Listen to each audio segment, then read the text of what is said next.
करेचे पाणी खंड पहिला आत्मवृत्त आचार्य अत्रे प्रकरण 30. मुंबईला प्रयाण. आयुष्यात मी वकील व्हावे अशी माझ्या वडिलांची इच्छा होती. ती आपल्या हयातीत पूर्ण झाल्याचे सौख्य दुर्दैवाने त्यांना लाभले नाही. तथापि ती त्यांची इच्छा पूर्ण करणे हे पुत्र म्हणून माझे कर्तव्य होते. BAची परीक्षा 13 जून 1919 रोजी पास झाल्यानंतर 2 की 3 दिवसांनी मी एका सकाळी बोरीबंदरच्या स्टेशनावर उतरलो. एका हातात एक धोतराचे गाठोडे, पायात फाटक्या पुणेरी वाहना, कमरेला लालसर मळकट धोतर, अंगात पट्ट्यापट्ट्यांचा हिरवा कोट आणि डोक्यावर वाढलेल्या लांब केसांना झाकणारी उंच फरची काळी टोपी असा त्यावेळी माझा अवतार होता. माझे चुलते दिनकर विनायक हे थोड्या दिवसांआधी मुंबईला येऊन पोचले होते. त्यांनीही वकिलीच्या वर्गात नाव घालण्याचे ठरवले होते. स्टँडर्ड्स रोडवर असलेल्या मारवाडी विद्यालयात संस्कृतच्या शिक्षकाची नोकरी त्यांना मिळाली होती. मुंबईची मला जवळजवळ मुळीच माहिती नव्हती, म्हणून बोरीबंदरच्या स्टेशनातून बाहेर पडल्यानंतर रस्त्यावरून जाणाऱ्या येणाऱ्यांकडे विचारपूस करून गिरगावात जाणाऱ्या ट्रॅममध्ये मी जाऊन बसलो.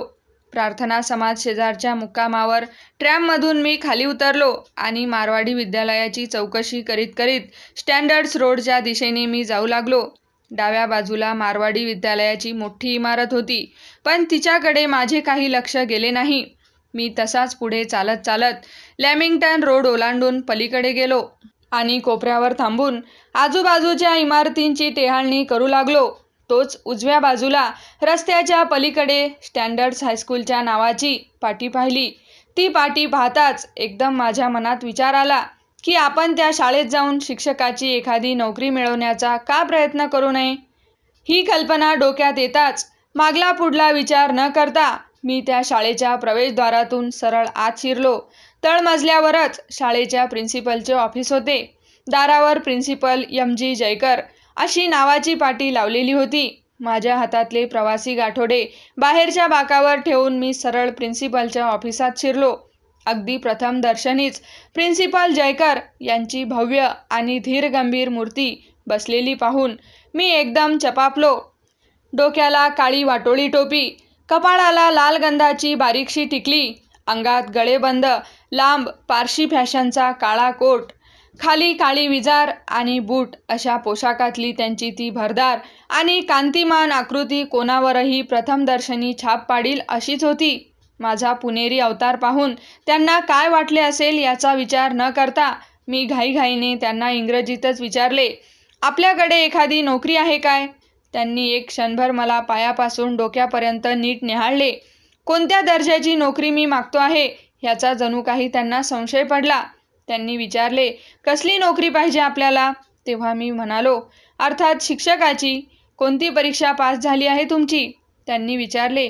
तेव्हा मी म्हणालो, 2-3 दिवसांपूर्वीच मी BAची परीक्षा उत्तीर्ण झालो आहे. शिकवण्याचा तुम्हाला काही अनुभव आहे का? त्यांनी विचारले. तेव्हा मी म्हणालो, शाळेत मी काही कधी शिकवले नाही, पण खाजगी शिकवण्या मी केलेल्या आहेत. कोणते विषय तुम्ही शिकवू शकाल? त्यावर त्यांनी विचारले. पहिल्या इयत्तेपासून तो मॅट्रिकपर्यंत मी कोणताही विषय कोणत्याही वर्गाला शिकवू शकेन. मी दडपून उत्तर तर देऊन टाकले. असं?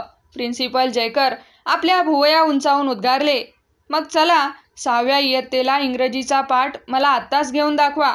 माझ्या अंगावर एकदम काटा उभा राहिला. जन्मात मी कधीच कोणत्याही वर्गाला शिकवले नव्हते तोपर्यंत, आणि दुसऱ्याच्या देखरेखीखाली वर्गाला शिकवण्याची कल्पना तर छातीत धडकी भरवणारी होती. पण आता माघार घेऊन काय उपयोग? आल्या प्रसंगाला तोंड दिल्या वाचून गत्यंतर नव्हते. जे काय व्हायचे ते होऊ दे असा विचार करून मी मनातल्या मनात देवाचे नाव घेतले आणि अध्यापनाच्या त्या अग्निदिव्यातून जावयास तयार झालो. 6व्या इयत्तेचा वर्ग ऑफिसच्या शेजारीच होता. जयकर मला त्या वर्गात घेऊन गेले आणि दरवाजापाशी खुर्ची टाकून मी कसा शिकवतो ते पाहण्यासाठी मुक्काम ठोकून बसले.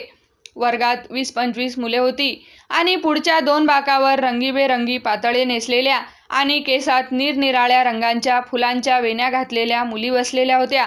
आकर्षक आणि ऐटबाज वेशभूषेत नटलेल्या मुंबईच्या त्या अक्कडबाज विद्यार्थी आणि विद्यार्थिनींना पाहून माझ्या तोंडचे पाणीच पळाले.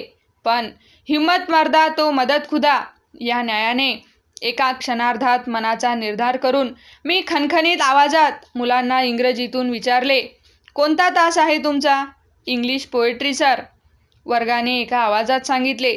त्याबरोबर समोर टेबलावर पडलेले इंग्रजी काव्याचे पाठ्यपुस्तक हातात घेऊन ते कुठेतरी मी एकदम उघडले. तोच उजव्या पानावर वर्ड्सवर्थ कवीची डॅफोडिल्स ही कविता मला आढळली. BAच्या वर्गात असताना त्या कवितेशी माझा परिचय झालेला होता. तेव्हा जीवाचा धडा करून मी तीच कविता शिकवण्यास एकदम प्रारंभ केला. जवळजवळ अर्धा तासपर्यंत मी ताशी 50 मैल वेगाच्या गतीने इंग्रजीतून मुलांना काय शिकवित होतो ते त्यांना किंवा परमेश्वरालाच ठाऊक. एवढ्यात प्रिन्सिपल जयकर वर्गातून केव्हा उठून गेले हे सुद्धा मला समजले नाही. तासाचा टोला झाला तेव्हा सुटलो एकदाचा असा निश्वास टाकून मी खुर्चीवरून उठलो. सारी मुले माझ्यावर खुश झालेली दिसली. त्यांनी मला विचारले, सर उद्या तुम्ही येणार? मी हसून म्हणालो, कदाचित. वर्गातून बाहेर पडताच मी तडक प्रिन्सिपल साहेबांच्या ऑफिसात गेलो. प्रिन्सिपल जयकर मला हसून म्हणाले, तुमचं शिकवणं मला पसंत आहे. काय पगार घ्याल? मी विनयाचा वरकरणी अभिनय करीत म्हणालो, आपण द्याल तो. लागलीच दर महिना 50 रुपये पगारावर त्याच दिवसापासून शिक्षक म्हणून माझी नेमणूक केल्याचा हुकूम त्यांनी माझ्या हातात ठेवला. एका हातात तो हुकमाचा कागद आणि दुसऱ्या हातात माझे प्रवासी गाठोडे घेऊन मी मोठ्या आनंदाने शाळेबाहेर पडलो. मुंबईत पाऊल टाकल्यानंतर अवघ्या 6 तासांच्या आत आपण 50 रुपये पगाराची एक नोकरी मिळवू शकलो. ह्या विचाराने माझा आनंद गगनात मावेनासा झाला होता. त्यानंतर मारवाडी विद्यालयात जाऊन मी माझ्या चुलत्यांना भेटलो. स्टँडर्ड्स हायस्कूलमध्ये इतक्या झटपट मला नोकरी मिळालेली पाहून त्यांना आनंदापेक्षा आश्चर्यच अधिक वाटले.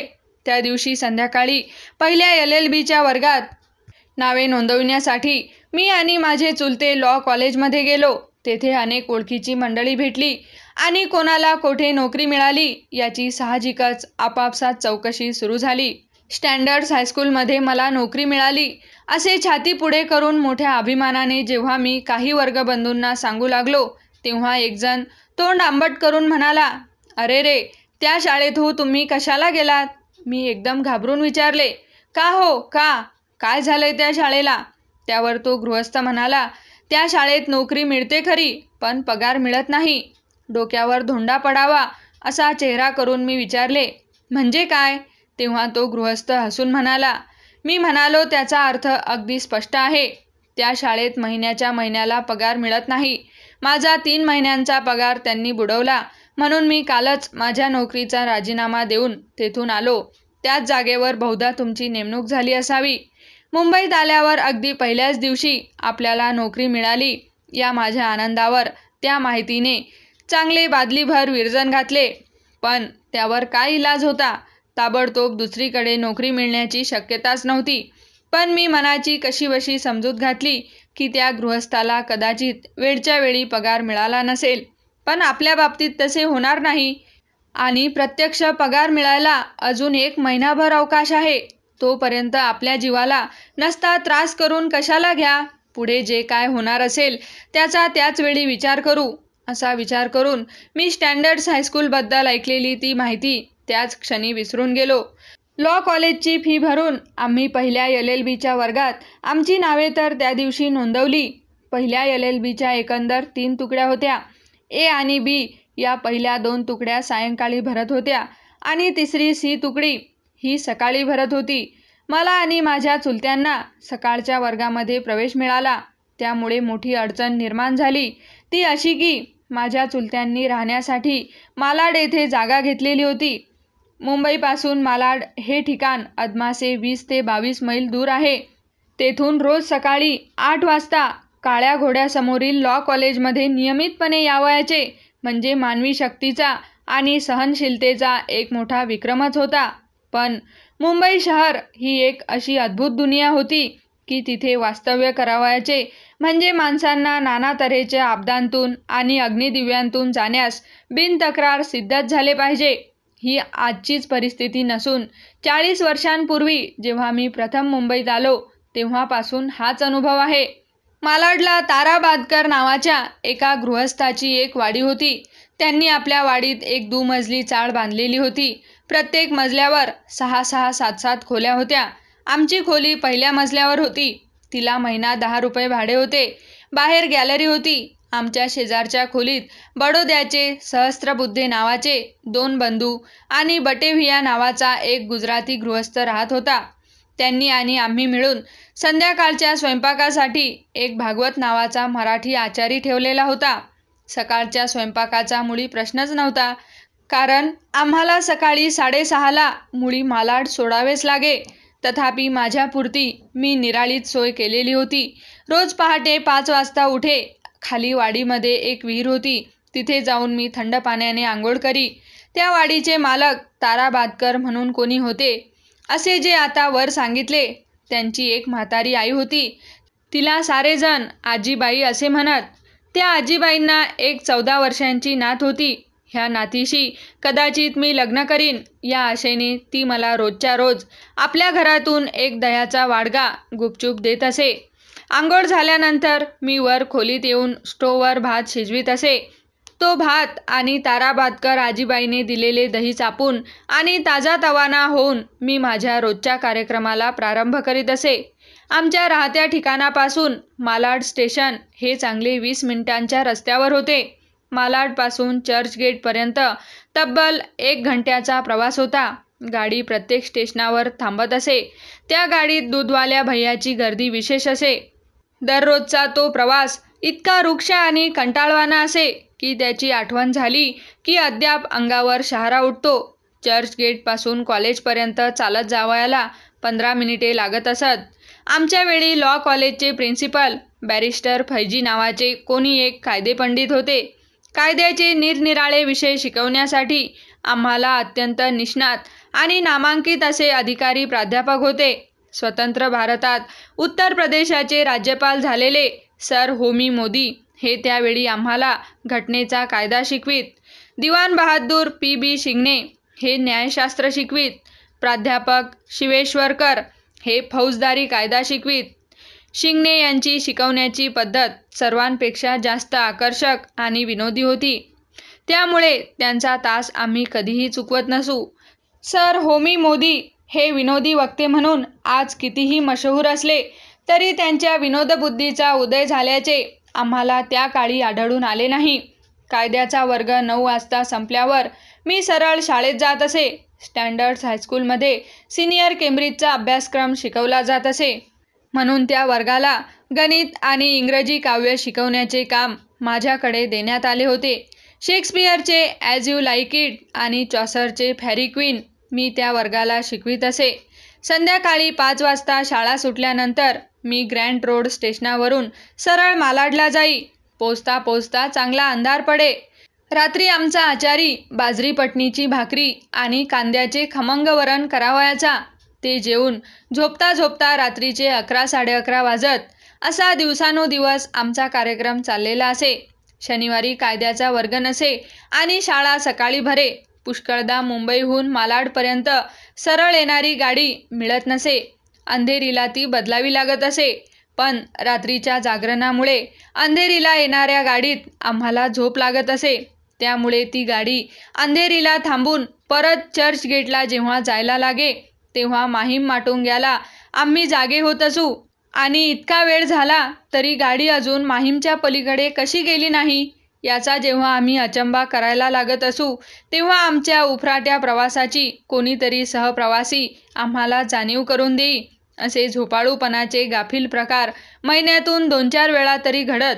एकदा मी असाच गाडीत झोपलो असताना माझ्या छत्रीत कोणीतरी प्रवाशाने जळती सिगारेट टाकून दिली. मालाडला पोहोचेपर्यंत छत्रीचा वरचा भाग फार जळून गेलेला होता. मालाड स्टेशनवर उतरलो तेव्हा पाऊस जोराने पडू लागला. तेव्हा मी छत्री उघडताच छत्रीचे वरून सुटलेले सर्व कापड तंबूच्या कनातीप्रमाणे माझ्या तोंडावर लोंबू लागले.